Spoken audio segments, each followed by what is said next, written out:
صلو علی الحبیب صلی اللہ تعالی علی محمد۔ میٹھے میٹھے اسلام بھائیوں، مدنی چینل کے ناظرین، سلسلہ مدنی مذاکرے کی مدنی مہک میں ہم حاضر ہیں۔ الحمدللہ نگران شورا بھی موجود ہیں اور ہمارے مفتی حسان صاحب بھی موجود ہیں۔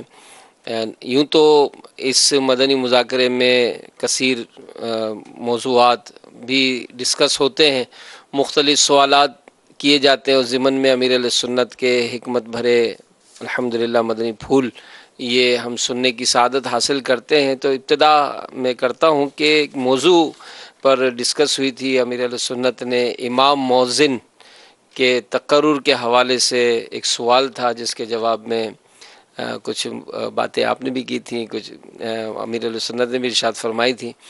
تو واقعی یہ بہت ہی سینسیٹیو موضوع ہے، اور مفتی صاحب بھی موجود ہیں، تو ظاہر ہے ان کے لیے بھی اس میں کافی کچھ مواد ہوگا۔ تو میں چاہوں گا کہ اس پہ مزید گفتگو کی جائے، اور امیر علیہ سنت نے جو مدنی پھول اس میں ارشاد فرمائے ہیں، تو بعض اوقات اس کے تحت جو باتیں آتی ہیں ذہنوں میں، تو اس بارے میں کچھ خلاصہ آپ کے ذہن میں کیا آتا ہے کہ آپ اس موضوع کو آگے لے کے چلیں؟ الحمدللہ رب العالمین والصلاة والسلام علی سید المرسلین۔ اصل میں سوال تو نہیں تھا، میں نے مؤذنی اذان پر وہ جنگ قادسیہ کے حوالے سے ایک واقعہ بیان کیا، اور مطلب وہ صحابہ وہ جو اس وقت جو مسلمان تھے، ان میں جو جن کی ذمہ داری تھی اذان دینے کی، وہ شہید ہو گئے تھے۔ تو اب مسلمانوں میں یہ تھا کہ میں اذان دوں، میں اذان دوں، اذان دوں، ایک کیفیت تھی اذان دینے کے حوالے سے۔ تو اس میں حضرت سعد بن ابی وقاص رضی اللہ تعالیٰ عنہ نے اس میں جب یہ دیکھا کہ سب سبقت لے جانے پر اتنا مطلب کہ وہ بے چینی تھی، تو پھر آپ نے قرعہ ڈالا، ڈرا کیا، اور اس میں جس کا نام نکلا اس کو اذان کے لیے کہا گیا تھا۔ یہ پورا ایک واقعہ اس وقت میں نے بیان کیا کہ آج کے مطلب ایک دور تھا کہ جو فضائل تھے اذان کے حوالے سے حدیثوں میں، تو وہ حدیثیں پڑھے ہوئے ایک مطلب لوگ ہوا کرتے تھے، تو ان کو پتہ ہوتا تھا کہ یہ اس کام کا کتنا ثواب ہے، فضیلت ہے، تو وہ اتنا مطلب کہ ثواب کو پانے کے لیے ان کوششیں ہوا کرتی تھی۔ تو پھر اسی میں نے ملے سنت سے خود ہی واقعہ بیان کیا اور سوال کر لیا کہ تو آپ نے پھر آپ تو آپ ہے نا، پھر وہ پورا مطلب کہ آپ نے اس کو کھولنا شروع۔ اصل میں مدنی مذاکرے کی میں خصوصیت یہ بھی ہے جو میں سمجھتا ہوں، بات تو ٹو دی پوائنٹ بڑی مختصر ہو سکتی ہے، لیکن جب آپ اس کو کھولتے ہیں نا، جس کی میں سمجھتا ہوں کہ حاجت رہتی ہے، ایک عام آدمی کو اس کے جتنے بھی مطلب کہ وہ آگے پیچھے کے جو موضوع ہوتے ہیں اس کو لیا جائے تو کافی ذہن بنتا ہے اس سے۔ تو اب آپ نے پھر اس کو لینا شروع کیا کہ صحیح اذان دینا کس کو آئے وغیرہ، تلفظ کی ادائیگی اور وغیرہ وغیرہ۔ پھر اس میں پھر میں نے ہی عرض کی کہ پھر کوئی ایسا مدنی گلدستہ عطا کریں کہ ہمارے کیا ہوتا ہے، ابھی ہمارے حافظ صاحب امام بھی ہیں، ہمارے عموماً مسجد کی کمیٹی نارملی طور پر امام صاحب کا امتحان لیتی ہے۔ اب یہ جس دن امام صاحب امتحان لینے پر آ گئے تو اس دن کمیٹی کا تو کیا جائے گا، امام صاحب ہی جائے گا بیچارہ کہ یہ ہمارا امتحان لیتی ہے۔ تو اب یہ کہ مجھے یہ تھا تھوڑا سا احساس کہ کوئی ایسا مدنی گلدستہ امیر سنت کا ہو کہ پھر ہم اس کو وائرل کریں، لوگوں تو پہنچائے کہ یار طریقہ یہ ہے۔ اور وہاں امیر سنت نے پھر یہ مدنی پھول بھی عطا فرمایا کہ ٹیسٹ تو بولے جو عالم ہو کو ایسے کو بلائیں کہ وہ عقائد، نظریات، پھر قرات، پھر مسائل اور یہ ساری چیزیں اس کی مطلب کے لی جائیں۔ اور پھر اسی ضمن میں پھر امیر علیہ سنت نے امام اور مؤذن کی تنخواہ کے مسئلے کو بھی بالکل لیا ہوا ہے۔ ایک فیلڈ ہی امیر علیہ سنت کی یہی رہی ہے، اور آپ نے امامت بھی کی ایک عرصے تک، تو اور اس میں پھر یہ کہ ان کی تنخواہیں، اب عجیب بات ہے حافظ صاحب کے 15,000 روپیہ جو ایک ہمارے ملک پاکستان میں کم سے کم تنخواہ کا جو ایک رکھا گیا ہے، تو میں سمجھتا ہوں کہ کم از کم ہر مسجد میں، میری اپنی جو ذہن ہے، کم از کم ہر مسجد میں امام کی تنخواہ نہیں، کم از کم خادم کی تنخواہ تو 15,000 ہونی چاہیے۔ ایک عام مزدور کی تنخواہ 15,000، یعنی عام آدمی جو ایک عام ملازم کی تنخواہ جب 15,000 روپے مقرر کی گئی ہے، تو وہ کسی سرکاری ادارے میں پیون بھی ہو تو شاید ہو سکتا ہے، میں اتنی ڈیٹیل میں مجھے نہیں پتا، لیکن ہو سکتا ہے کہ وہ سرکاری ادارے میں، گورنمنٹ ڈپارٹمنٹ میں اس کی کس پوسٹ پر کتنی تنخواہ ہونی چاہیے. لیکن محسن تو محسن ہے نا، اور خادم تو خادم ہے، مسجد کا خادم ہے، مسجد کے لیے کام کر رہا ہے. اور اب یہ لوگ کہیں گے کہ جناب چندہ، تو گورنمنٹ بھی کون سا اپنی جیب سے پیسہ دیتی ہے؟ گورنمنٹ بھی تو ٹیکسز کے ذریعے لوگوں کو سیلریز دیتی ہے. اسلام کا ایک اپنا نظام ہے، چندے کا، زکوٰۃ کا، نفلی صدقات کا. اس سے پورے بیت المال و پوری ریاستیں چلی ہیں. عاملین جاتے تھے زکوٰۃ جمع کر کے لایا کرتے تھے. اسلام کا ایک اپنا نظام ہے. آج کل گورنمنٹ اور ریاست ٹیکس کے ذریعے اپنا نظام چلا رہی ہوتی ہے. تو جس کو تنخواہ ملتی ہے، جب لاکھوں ملے، کتنے گریڈ کا آفیسر ہو، تنخواہ تو اس کو ٹیکس سے ہی دی جاتی ہے. نارملی تو عوام سے جو ٹیکس لیا جاتا ہے سارے ایکسپینسز کیے جاتے ہیں. تو یہ تو میرا تو بالکل ہاٹ ٹاپک تھا جو امیل سنت نے لیا کہ کاش کہ ان کی تنخواہیں اچھی ہو جائیں. تو امام کی تنخواہ تو خیر اس سے ورا ہونی چاہیے، یعنی امام کی تنخواہ تو اللہ کرے کہ 25 سے اوپر ہی نکل جائے، اور پھر مطلب کہ 20 کے آس پاس کوئی مؤذن آ جائیں تو 15 اور پلس پھر خادم آ جائیں. حرج کیا بولنے میں؟ مطلب اپنے بھی تو سوچتے نا دعوت اسلامی کے پلیٹ فارم پر، ماشاءاللہ. ٹھیک ہے نا، سوچ تو رہے نا، اور جہاں جہاں کرنے کی ہمیں گنجائش ملتی ہے وہاں کر رہے ہیں. ٹھیک ہے، ہمارا تو ایک اپنا بھی واقعتاً مدنی عطیہ چندے کا معاملہ ہے.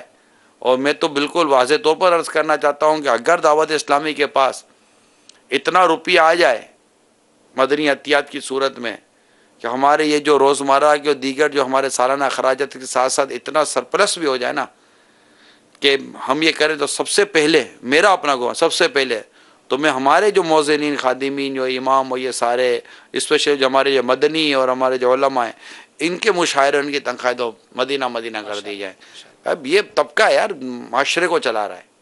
کیا کہتے ہیں امام حافظ صاحب؟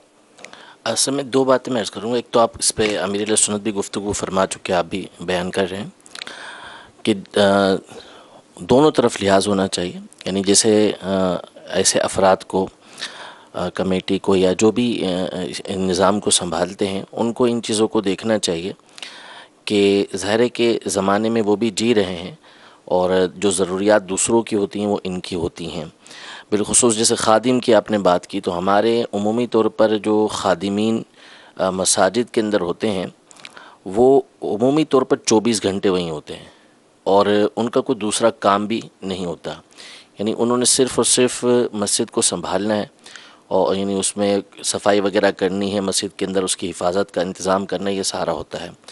تو اب انہوں نے کچھ اور تو کرنا نہیں، فقط اتنا کام کرنا ہے. اب اس پر آپ کسی کو 6,000 دیں، کسی کو 7,000 دیں، کسی کو آپ 8,000 دیں، تو آپ خود سوچ سکتے ہیں کہ ہم نہیں چلا سکتے اپنے گھر کو اتنی رقم کے ساتھ، تو پھر وہ خادم کس طریقے سے اتنی رقم میں چلائے گا. تو دوسروں کو سوچنا یہ، لیکن جو امام مؤذن وغیرہ ہیں ان کی اس جہت سے ان کو یہ دیکھنا چاہیے کہ ان کے اندر خودداری بہرحال ہوتی بھی ہے اور مزید ہونی چاہیے. لیکن کئی مقامات ایسے ہوتے ہیں کہ بالخصوص ایک بڑی تعداد جو ہے اس نے اس طبقے کے وقار کو ضائع بھی کیا. یعنی رابطے کرنا اور اس طرح کے معاملات بنانے کی وجہ سے وقار ضائع ہوا. لیکن اس میں بھی بنیادی سبب یہی بنا کہ جب ان کی اجرت ہی اتنی رکھی گئی اور ان کے معاملات ہی ایسے رکھے گئے، تو نتیجہ یہ نکلا کہ ان کو اس طرح کے اپنے تعلقات بنانا پڑے، اور پھر وہ اس معاملے کے اندر پڑے اور اپنے وقار کو انہوں نے کھویا. یعنی ایک بڑی تعداد تھی. استحصال ہے نا، استحصال جی یہ کئی خرابیوں کو جنم دیتا ہے. یہ میں آپ کو عرض کرتا ہوں. جی، میں نے پڑھا تھا کتاب کے اندر، اس میں یہ لکھا تھا کہ جیسے پہلے زمانے میں ایسا ہوتا تھا کہ جو علماء، قابل علماء ہوتے تھے، بڑے علماء ہوتے تھے، امام بھی ہوتے تھے، تو ان کی جاگیریں باقاعدہ مقرر ہوتی تھیں. جاگیروں سے ان کو پیسے آتے تھے، اور جو حکماء عمرا ہوتے تھے ان کی طرف سے ان کے وظائف وغیرہ مقرر ہوتے تھے. سرکاری حکومت کی طرف سے ان کے بادشاہوں کی طرف سے مقرر ہوتے تھے. لیکن جس وقت بر صغیر پاک و ہند میں انگریز آئے تو ان لوگوں نے علماء اور چمار یعنی بھنگی کی تنخواہ برابر کر دی کہ اس کی بھی تنخواہ اتنی ہوگی اور اس کی بھی تنخواہ اتنی ہوگی. مقصد جو ہے وہ علماء کے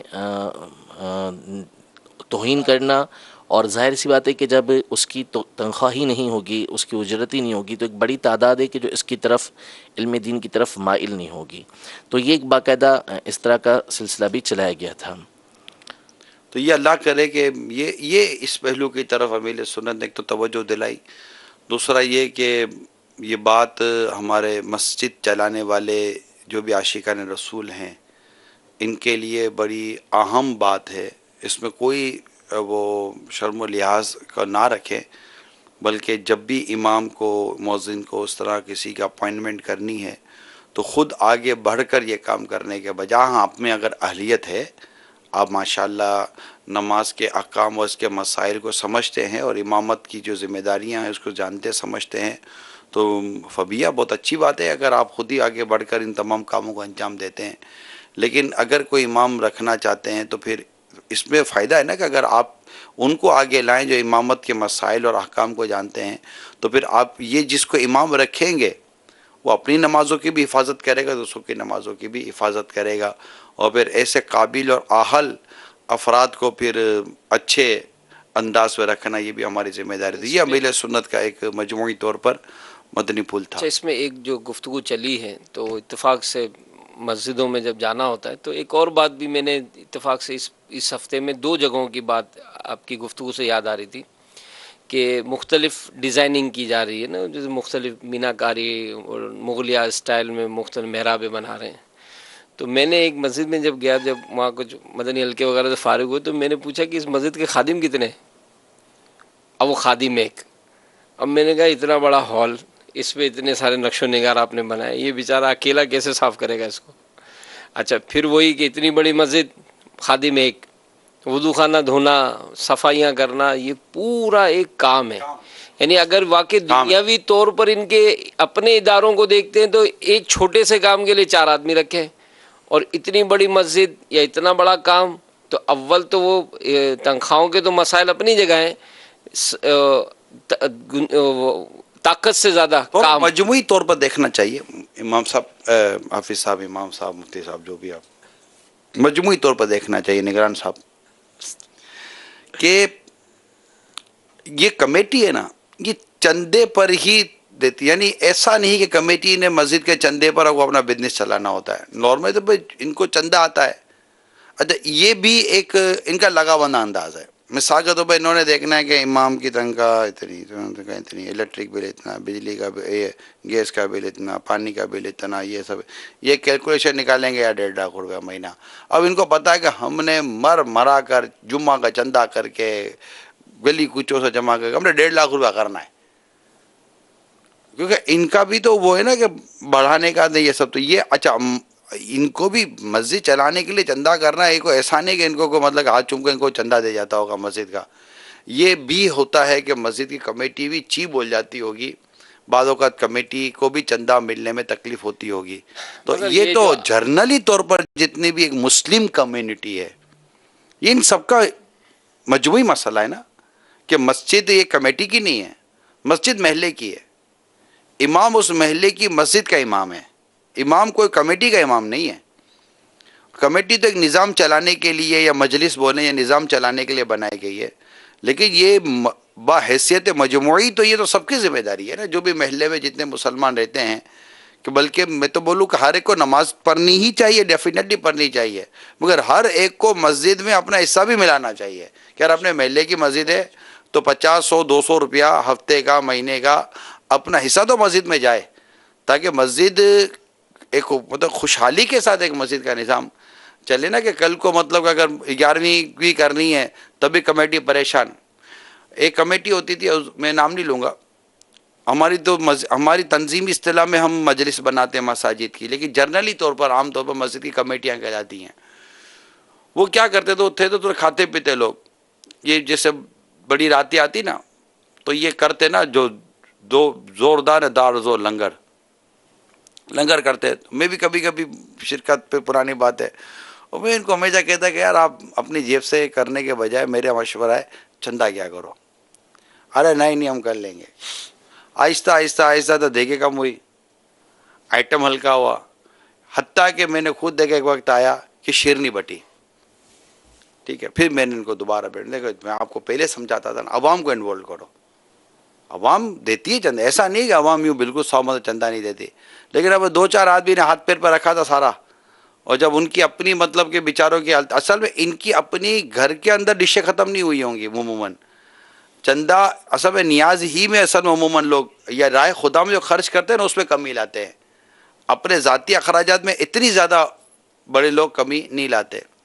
تو میں تو یہی عرض کروں گا کہ محلے کے ہر عاشق رسول کو چاہیے کہ مسجد کی خدمت میں لازمی اپنا حصہ ملائے، یعنی یہ آپ اپنی ذمہ داری بنا لو.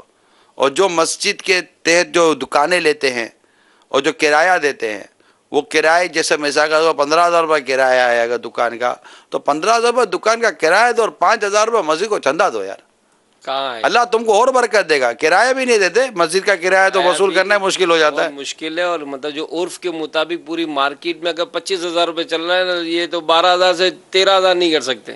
اب اس پر تو ان کو شرعی رہنمائی لینی پڑے گی بہت، کہ بلکہ عرف سے ہٹ کر مسجد کی دکان کو عرف سے ہٹ کر جو کرایہ پر دیا ہوا ہے، کم کرایہ پر دیا ہوا ہے، تو اس پر تو ان کو بھی شرعی رہنمائی لینی چاہیے. کیا کہتے ہیں مفتی صاحب؟ کمیٹی تو مشکل ہی دیتی ہوگی. اصل میں وہ جو بیٹھے ہوتے ہیں نا پرانے، وہ جب بیٹھ جاتے ہیں نا تو پھر ان کو کرایہ ہٹانا بڑھتا نہیں ہے. قبضہ ایک طریقے سے وہ کر لیتے ہیں. وہی جو بتا رہے ہیں صحیح فرما رہے ہیں کہ ایسے ہی ہوتا ہے. کئی مساجد میں مسائل آتے رہتے ہیں، افتاء مکتب اور ہمارے دارالفتاء علیہ سنت میں. مفتی صاحب ایک مسجد کا تو آپ کو معاملہ بتاؤں کہ مسجد کو وہ 2,500 روپے دیتے تھے، مسجد کو 2,500 روپے دے رہے ہیں، اور ایک دکان کو 6 جانوں میں تقسیم کیا ہوا ہے، اور اس ایک دکان سے اس کے 28,000 روپے کی آمدنی تھی. مسجد کو 2,500 روپے دے رہا ہے، اور وہ اندر جو کما رہے ہیں وہ تو سب الگ. کرائے کے طور پر اس نے 6 آدمیوں کو بٹھا کر 28,000 روپے کما رہا ہے. حالانکہ جرم ہے، وہی بھی جرم ہے نا، قانون بھی جرم ہے. اور ایسا ہے کہ مطلب اس کو وہ ہلا نہیں بولنے سکتا، والا بھی وہ نہیں. بولنے بدماشی ہے نا. بالکل. اللہ تعالیٰ ان کو ہدایت عطا فرمائے. تو یہ تعمیل سنت کا مدنی مذاکرے کا جو مدنی پھول تھا کہ آپ نے امام مؤذن کو رکھنے، خادمین کو رکھنے. مجھے یاد آ رہا ہے ایک دفعہ وہ کچھ پروفیشنلز موجود تھے، تو آپ نے ان کا بیان کیا تھا، MBA اور چارٹرڈ اکاؤنٹنٹ اس ٹائپ کے اسلام بھائی حاضر ہوئے تھے، ایک اجتماع تھا. تو اس کے بعد مدنی مشورے میں نگرانی شورا نے اسی طرح کے کوئی ٹاپک پہ بات چیت کرتے کرتے پوچھا، آپ لوگوں نے دنیاوی پڑھائی کیوں کی ہے؟ تو صرف پھر ایسے ہی اشارہ کیا کہ پیسے کے لیے، کہ ظاہر MBA کیا ہے تو اس لیے کہ بھائی لاکھ روپے سیلری مل جائے گی، چارٹرڈ اکاؤنٹنٹ بنے کہ 2-2.5 لاکھ روپے مل جائیں گے. تو کہ اگر آج دعوت اسلامی اعلان کرے کہ جس کو نماز کے مسائل آتے ہوں تو وہ 5 ٹائم نماز پڑھائے، خوش اعلان ہو تو اس کو ہم 50,000 روپے تنخواہ دیں گے، اگر وہ حافظ ہوگا تو 75,000 روپے دیں گے، اگر وہ عالم ہوگا تو 1,00,000 روپے دیں گے. تو آپ میں تو کون کون امام بنے گا؟ حافظ صاحب یقین کریں اکثر نے ہاتھ اٹھائے کہ مطلب ہم تیار ہیں. مطلب وہی بات جو حافظ صاحب نے بھی بتائی. میٹرک ہوتی ہے نا حاجی امین، آپ کو بھی اس بات کا اندازہ ہوگا، میٹرک کے عموماً 8 کے بعد جب آپ 8 پاس کرتے ہیں نا، 8ویں کلاس، تو 8 کلاس کے بعد ایک سوال ہوتا ہے، کامرس میں جانا ہے، سائنس میں جانا ہے کہ آرٹس میں جانا ہے. تو وہاں بھی ہلکا پھلکا فیوچر پلاننگ کو دیکھا جاتا ہے. فوکس وہ اسکوپ کہاں ہے، ایک لفظ ہے اسکوپ کہاں ہے. اسکوپ کا ہے. اچھا پھر چلو جو بھی لیا، اب سائنس لیا کہ کامرس لیا، 9-10 ہو گیا. اب 9-10 ہو جانے کے بعد پھر ایک سوال آتا ہے کہ اب کیا کریں، اب آتا ہے اسکوپ کہاں ہے. تو ان اسکوپ کے نام پر عموماً لائن کا انتخاب کیا جاتا ہے کہ میڈیکل میں جانا ہے، یا کمپیوٹر انجینئرنگ میں جانا ہے، کمپیوٹر سائنس میں جانا ہے، اکاؤنٹیبلٹی میں جانا ہے، کس میں جانا کس میں نہیں جانا. بعض LLB کرنے کے لیے MBA وہ اس طرف جاتے ہیں. مگر بنیادی طور پر میں نہیں کہتا 100%، بنیادی طور پر یہ دیکھا جاتا ہے کہ اسکوپ کہاں زیادہ ہے اور آمدنی کہاں زیادہ ہے. صحیح بات. جو حافظ صاحب نے تھوڑی دیر پہلے جو ایک سازش بے نقاب کی نا، میں اسی طرف برسوں سے سوچ رہا ہوں کہ وہ کام آپ کریں. میں تمام عاشقان رسول سے یہ عرض کرنے جا رہا ہوں، وہ کام آپ کریں. آپ ایک کام کریں کہ جو اچھا درس نظامی کر لے عالم، ایک مطلب عاشقان رسول کے ایک سے ایک دارالعلوم مدارس ہیں، ایک صحیح معنوں میں عالم جو بن جائے، عالم بنتے ہی اس کا وظیفہ مقرر ہو، عالم بنتے کے بعد اگر اس کو کوئی اچھی جگہ پر اس کی باقاعدہ جاب سلیکٹ ہو، مسجدیں بنائیں، اس کو رکھیں. اور واقعیتاً اگر میں آپ کو بتاؤں کہ اگر ایک عام بچہ، یہ میں اب بالکل وہ ریکارڈ پر بات آ جائے کہ اگر یہ اعلان ہو جائے کہ میرا بیٹا عالم بنے گا 8 سال درس نظامی کرے گا اور 1-2 سال اور لے لیں تھوڑا سا اسپیشلائز کرنے کے لیے بہتر اور بنانے کے، 10 سال یہ کرے، اور 10 سال کے بعد اس کو جو جاب ملے گی، ایک ایگزامپل دے رہا ہوں، اس کو جاب ملے گی، وہ جاب آج کی تاریخ کے حساب سے میں کہہ رہا ہوں، آج 21 سپٹمبر 2017، 1 محرم الحرام 1439، اوکے، آج کے کہہ رہا ہوں، اگر یہ اعلان ہو جائے نا کہ یہ کر لے تو اسے 40,000 روپی منیمم سیلری اس کی رکھی جائے گی، اور اگر آپ 7 سال کے بعد لیتے ہیں تو جس طرح کا ایک مہنگائی کا اور سیلریز کا تناسب جا رہا ہے تو ڈیفینیٹ آپ کہہ سکتے ہیں کہ یہ 70 اور 80,000 کے آس پاس شاید 7-8 سال کے بعد یہ ہو جائے گا۔ آپ مجھے بتائیے کہ وہ فیملیز جو اپنے بچوں کو اسکول اور کالج کے اندر پڑھاتی ہیں اور جن کے بچے گریجویٹ ہو جانے کے بعد ہاتھ میں فائلیں لے کر لاکھوں لاکھ گھوم رہے ہیں، جاب نہیں مل رہی، اور آپ ان کو جاب بھی دے رہے ہیں اور ان کو یہ دے رہے ہیں، تو وہ اپنے بچوں کو عالم بنانے کے لیے آگے بڑھیں گے یا نہیں بڑھیں گے؟ بہت اچھا۔ اور امت کی ایک زبردست رہنمائی ہوگی یا نہیں ہوگی؟ وہ اپنے بچوں کو امام بنائیں گے نہیں بنائیں گے؟ اگر آج ایک نارمل فیملی کیا کہتی ہے، بچہ کہ میں مسجد کا امام بنوں گا، تو روٹی توڑے گا مسجد کی، ادھر ادھر کے لے گا، کیونکہ ان کو پتہ ہے کہ مسجد کے امام بیچارہ گزارا کرے گا تو کیسے کرے گا، وہ اپنا گھر بار چلائے گا تو کیسے چلائے گا؟ لہٰذا یہ ذمہ داری بنتی ہے مسلم کمیونٹی کی، میں تمام مسلم کمیونٹی کو عرض کرتا ہوں، یہ ہماری ذمہ داری بنتی ہے کہ ہم عالم، حافظ، امام، مؤذن جو مذہبی پوسٹ ہیں، مذہبی جو ٹائٹل کے ساتھ جو مذہبی پوسٹ ہیں، انہیں اکنومیکلی، فائنینشلی ہم اسٹرانگ کریں۔ نو ڈاؤٹ کہ آپ قابل لوگ رکھیں، ان کی اہلیت، ان کی قابلیت کے ساتھ چلیں، اور پھر ان کی اہلیت و قابلیت کے مطابق آپ ان کو ان کی ہینڈسم طریقے سے اگر آپ ان کا وہ معاشی ان کو فکروں سے آپ آزاد کرتے ہیں۔ بھائی دنیا میں مطلب لوگ دیکھتے ہیں ان کی میڈیکل فری ہو جاتی ہے، ان کا کنوینس فری ہو جاتا ہے، ان کا یہ فری ہو جاتا ہے، ان کے یہ رہائش، ان کا مطلب کہ ہاؤس الاؤنس الگ ہو جاتا ہے، پھر وقت پر ان کو اچھے قرضے مل جاتے ہیں، بلا سودی قرضے مل جاتے ہیں، یہ سب مل جاتا ہے۔ بہت ساری سہولت اگر آپ اس طبقے کو دے دیں، جس کی طرف میں آپ کی توجہ دلانا چاہ رہا ہوں، یہ سمجھیے کہ اتنا بڑا مسلم کمیونٹی کے اندر مدنی ریولیشن ہوگا، اتنا بڑا مدنی انقلاب ہوگا، اور اتنی بڑی تعداد میں پڑھے لکھے، سمجھدار اور ایک ویل نون فیملیز کے بچے انشاءاللہ تعالی وہ بھی آگے آئیں گے، عالم بنیں گے، حافظ بنیں گے، مسجدوں کی باغدور سنبھالیں گے، ممبر اور محراب کو سنبھالیں گے، پھر دین کو دعوت اسلامی کے مدنی ماحول کے اندر، اور ان کی بھرپور تربیت ہوگی کہ بولنا کیا ہے، دیکھنا کیا ہے، سمجھنا کیا ہے، سکھانا کیا ہے۔ انشاءاللہ تعالی دیکھیے ودین اے ایئر آپ کو نقشہ بدلتا نہ نظر آئے تو مجھے کہیے گا۔ ماشاءاللہ، یہ میری اپنی ایک انڈرسٹینڈنگ ہے جو میں نے عرض کر دی، ہو سکتا ہے کسی کو اس سے اختلاف رائے ہو تو آئی ڈونٹ نو، بٹ میری ایک اپنی انڈرسٹینڈنگ ہے کہ وہ مطلب الحمدللہ دارالمدینہ بھی ہم کھول کے بیٹھے ہی ہیں، اللہ کا شکر ہے، اور ہمارے جامعۃ المدینہ میں الحمدللہ عصری علوم جس کو دنیاوی علوم کہتے ہیں، ان کا بھی باقاعدہ حصہ ہے۔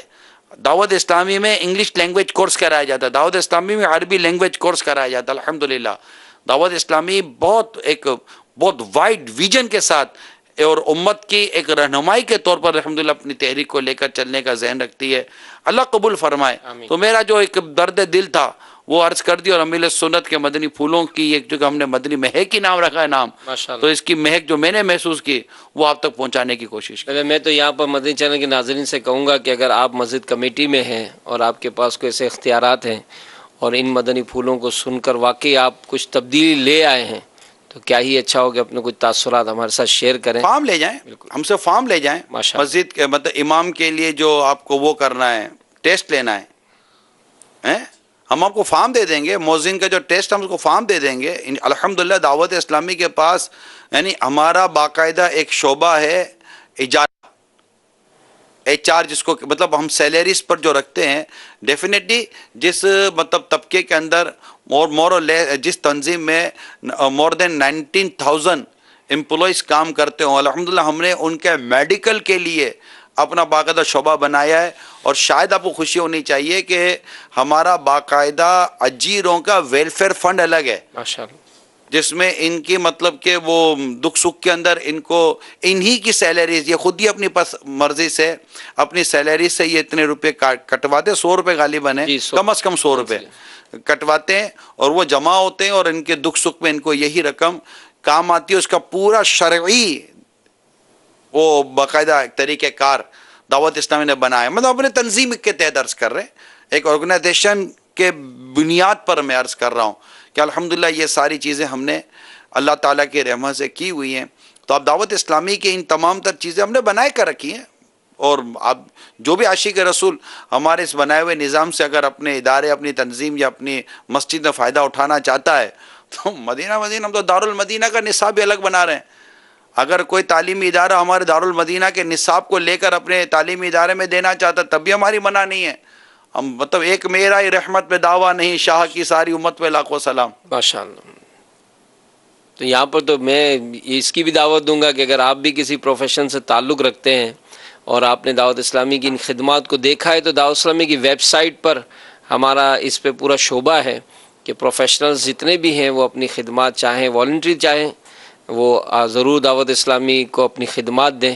ہو سکتا ہے کہ آپ کے دیے ہوئے مشورے، آپ کے ٹیلنٹ سے اس مدنی تحریک کو بھی فائدہ حاصل ہو سکے. یہاں پر ایک دوسرا جو موضوع ایک بڑا اٹریکٹیو ہے ہمارا، اور وہ یہ مدنی مذاکرے کا کہ وہ جلوس کا جو ایک سلسلہ ہوتا ہے، تو یہ دیکھا جاتا ہے کہ جیسے ہی وہ جلوس کا اعلان ہو جائے کہ بھائی وہ جلوس اتنے بجے ہے تو ایک اٹریکشن بڑھ جاتا ہے. یہاں خود فیضان مدینہ میں بھی ماشاءاللہ ہمارے جو عاشقان رسول یہاں حاضر ہوتے ہیں تو ان کی بھی بڑی خواہش رہتی ہے کہ وہ جلوس سے کے حوالے سے اس میں شرکت کریں.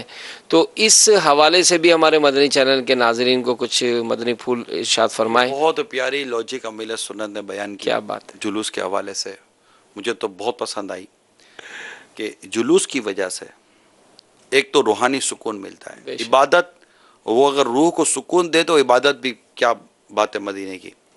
دوسری بات امیر سنت نے فرمائی کہ وہ یہ کہ اس سے ہمارے بزرگوں کا تعارف ہو رہا ہے. کیا بات. لوگ پوچھ رہے ہیں، مطلب بچے پوچھیں گے، بڑے پوچھیں گے یہ کیا ہے. یہ جو تعارف ہے نا، اس کی آج اس وقت اس دور میں بہت ضرورت ہے. میں اس کو بہت کلوز آئی سے دیکھتا ہوں کہ اس وقت ہماری جنریشن کو اپنے بزرگوں کا انٹروڈکشن کا ہونا بہت ضرورت ہے کہ یہ کیا ہو رہا ہے، یہ کس کا دن منایا جا رہا ہے، اگر جبہ پہنا ہے تو کیوں پہنا ہے، کیا بات. یہ جلوس آئے تو کیوں آئے. یعنی ہر ایک دیکھیں ہر کام کے پیچھے کوئی حکمت ہونی چاہیے. اس کام کے پیچھے جو حکمت ہے نا وہ بزرگوں کا تعارف، ان کی محبت، ان کا چرچا اور ان سے تعلق اور پھر ان کی اطاعت. کیا بات. یہ چیزیں وہ ہیں جو پتہ چلے تو اس سے فوائد حاصل ہو سکتے ہیں. اچھا، اس میں نعرے بھی جو مفصل لگتے ہیں نا تو وہ سیم پوری سیرت میں آج نوٹ کر رہا تھا. امیر رسول کے نعرے تھے کہ فاروق کی خلافت، فاروق کی عظمت، فاروق کی طاقت، تو دریا نیل کا واقعہ، تو فاروق کی طاقت، تو شجاعت، عدالت، پھر تلاوت، تو عبادت، تو اس طرح مطلب وہ سیرت کا ایک پورا جو ہے نا وہ انٹروڈکشن جو ہے نا وہ ایک طرح سے نعروں میں ماشاءاللہ ایک اظہار ہوتا ہے. اور بڑی پیاری بات آپ نے فرمائی کہ نیو جنریشن کو ایک طرح سے یہ ایک شوق دلانے. مذاکرے میں حاجی امین میں آپ کو عرض کروں، الحمدللہ ہم کوشش تو کرتے ہیں کہ حتی الامکان مدنی مذاکرہ کی گہرائی کو سمجھنے کی کوشش کریں، اور امیر سنت کو جو اللہ تعالیٰ نے علم اور عمل کے ساتھ ساتھ جو تجربات اور مشاہدات سے نوازا ہے، اور جہاں دیدہ شخصیت جس کو ہم کہیں نا وہ ہیں، تو مدنی مذاکرے میں جو بہت بنیادی چیز ہے وہ یہی ہے کہ آپ جس چیز کو اتنا کھول کر بیان کرتے ہیں، بڑی ڈیٹیل میں جاتے ہیں، جس کو عموماً کہتے ہیں بڑی ڈریل کرتے ہیں، ایک چیز کو بڑے نیچے تک لے کے جاتے ہیں کہ ہے کیا، یہ سمجھنے کی ضرورت ہے. اس میں بالخصوص جو علماء اور طلباء کرام ہوتے ہیں علم دین کے، میں ان کو خاص طور پہ دعوتیں دیتا ہوں کہ آپ آیا کریں. اب دیکھیے کہ عوام کے سوالات کا عوامی انداز کیا ہے جواب دینے کیا کا، بات. تاکہ ان کو بات ان کے ذہن میں بیٹھ جائے. اللہ کریم امیر سنت کو اور برکت عطا فرمائے. آمین بجاہ نبی الامین صلی اللہ تعالیٰ علیہ وسلم. ہم اسی طرح مدنی مذاکرے کے بعد مدنی مذاکرے کی مدنی مہک کے عنوان پر کچھ دیر آپ کے ساتھ رہیں گے اور کچھ سوالات لیا کریں گے. کل سے ہم کوشش کریں گے انشاءاللہ اگر اس عنوان کے تحت آپ کی بھی اگر کچھ کالس ہوئیں تو وہ بھی شامل کر لیں گے، لیکن ہمارا سلسلہ چونکہ مختصر ہوتا ہے اور رکھنا بھی ہماری نیت ہے اس کو مختصر، تو کالس آتے آتی ہیں، تو ہو سکتا ہے کہ شاید آتے آتے پھر سلسلہ بھی ختم ہو جائے. تو اللہ کریم آپ کو اور ہم سب کو خوب خوب برکت عطا فرمائے. تو روزانہ ہم کچھ نہ کچھ سوالات جو ہوئے اور جوابات ہوئے ان سے کچھ نچوڑ نکال کر آپ تک پہنچانے کی کوشش کریں گے. صلو علی الحبیب صلی صلی اللہ اللہ تعالی تعالی علی محمد.